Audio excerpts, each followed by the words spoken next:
Ndugu yangu sahi Kenya ni kupaya. Kwa hivyo kama patina yako hataki kutulia mahali pamoja, kazi ni kusunguka kushinda mtu wa kunoa fisu, pana samea yeye.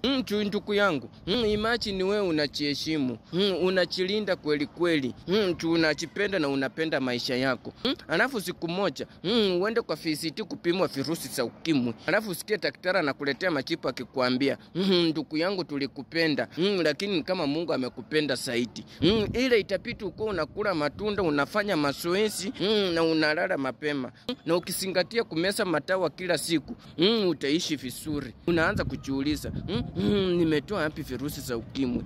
Kumbe ni huyo patina yako mwenye hawezi tulia mahali pamoja. Anaenda anakucheat, anarudi, anakuomba msamaha, unamsamea. Na wewe ya kumsamea samea, na yeye ni nani? Anakuletea zawadi. Anakupika hapo na ukimwi moja safi. Na fenye sahi arfisa asiko Kenya. Ndugu yangu be careful. Mtu akikuchiti mara moja achana na yeye. Pana pembeleza yeye.